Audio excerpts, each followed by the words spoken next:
عمران ریاض نے کافی تکلیفیں اٹھائی ہیں جمہوریت کے لیے، انسانی حقوق کے لیے۔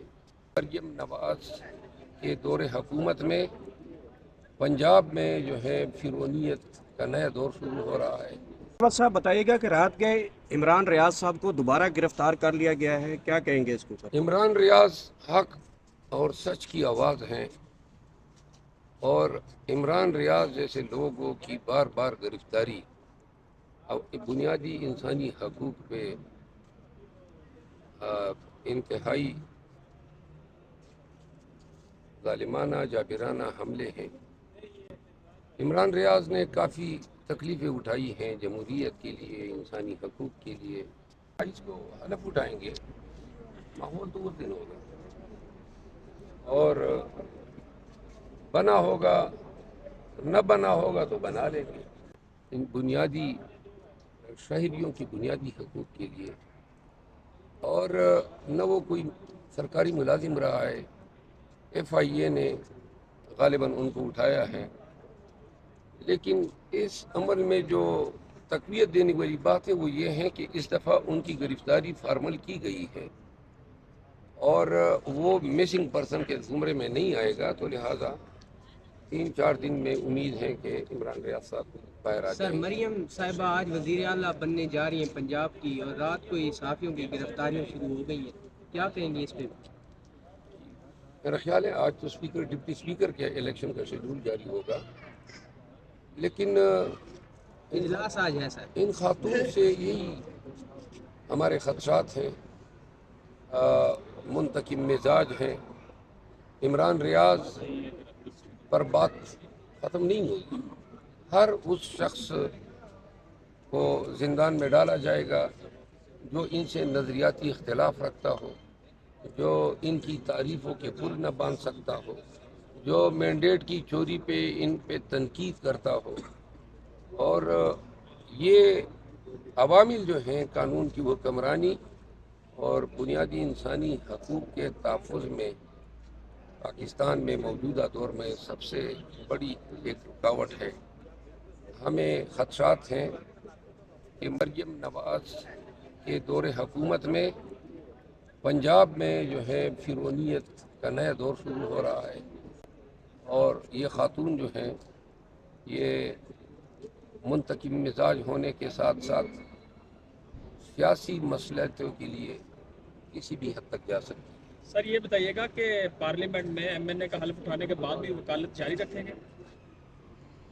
جی، میرا تو بنیادی پیشہ اور میری تو محبت ہی وکالت ہے، لہٰذا میری تو کوشش ہوگی کہ میں اپنا پیشہ جاری رکھ سکوں۔ میں پاکستان تحریک انصاف کی اتنے کیسز ہوتے ہیں ہمارے لیڈرز کے، ہمارے خان صاحب کے، کہ اب ہم اپنی پرائیویٹ جو ہماری پریکٹس ہے اس پہ توجہ نہیں دے پا رہے ہیں، کیونکہ پارٹی کو ہمارے وقت کی ضرورت ہے۔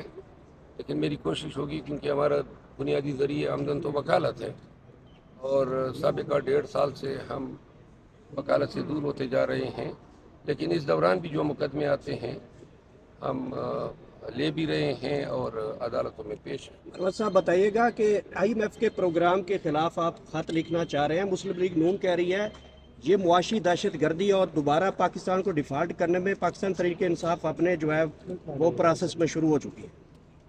جو دہشت گردی مسلم لیگ نون پیپل پارٹی اور ایم کیو ایم نے کی ہے اور پاکستان کے عوام کا دیا گیا مینڈیٹ چوری کیا ہے، وہ خیر ہیں کہ یہ حکومت بنائیں اور بندر بانٹ کریں، اور اگر ہم صرف اتنا مطالبہ کریں، کیونکہ آئی ایم ایف نے سابقہ قرضہ جو آخری دفعہ دیا تھا مشروط دیا تھا کہ یہ پاکستان میں فیئر اور ٹرانسپیرنٹ الیکشن کے ساتھ مشروط ہوگا۔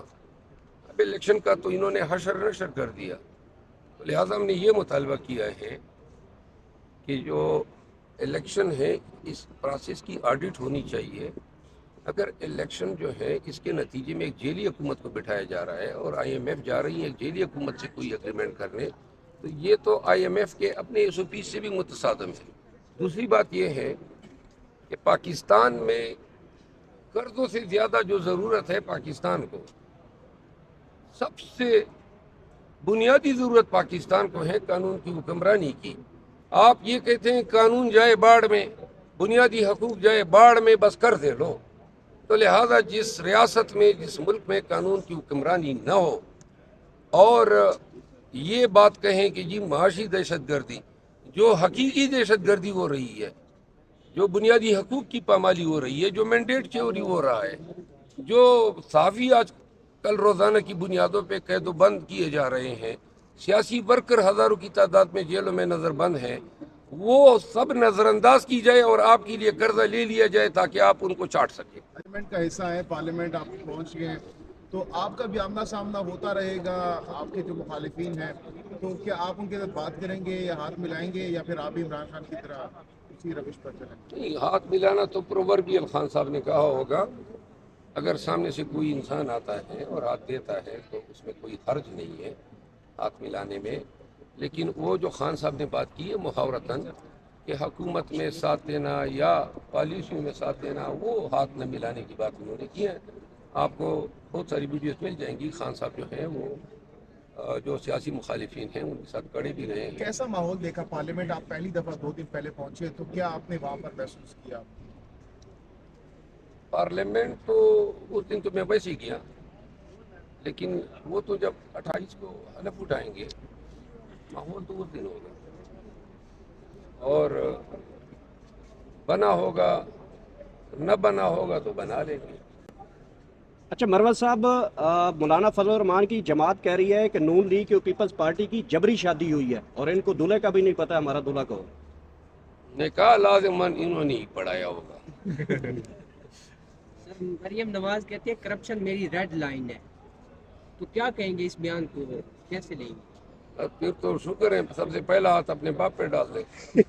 اچھا شیر افضل، مروت صاحب موجودہ صورتحال میں مولانا صاحب بڑے بلنڈ ہیں عمران خان کی طرف، انہوں نے بھی اسٹینس لے لی ہے کہ بھئی جس طرح 2018 میں دھاندلی ہوئی تھی اب کی بار بھی دھاندلی ہوئی ہے. آپ کے بیانیے کو کافی تقویت مل رہی ہے، تو پہلی دفعہ مولانا صاحب بڑا بلنڈلی چیزوں کو لے کے چل رہے، اسٹریٹ فارورڈ ہے، اور حکومت میں بھی بظاہر لگ رہا ہے کہ وہ اب کی بار نہیں ہوگا، اپوزیشن میں بیٹھیں گے آپ کے ساتھ.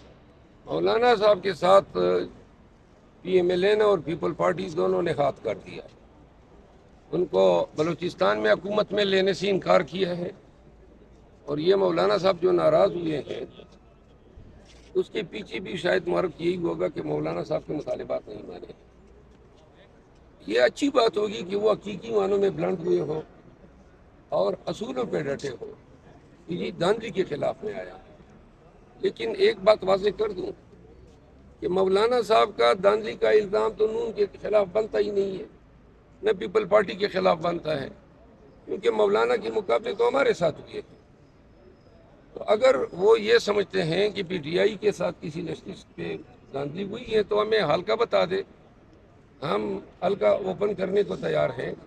میرے ساتھ ان کے بیٹے کا مقابلہ ہوا ہے، داور کنڈی صاحب کے ساتھ ان کے بیٹے کا مقابلہ ہوا ہے، عاطف خان کے ساتھ ان کے امیدوار کا ہوا ہے، اسد کیسر صاحب کے ساتھ ان کے امیدوار کا ہوا ہے. مقابلہ تو پی ٹی آئی اور مولانا صاحب میں رہا ہے.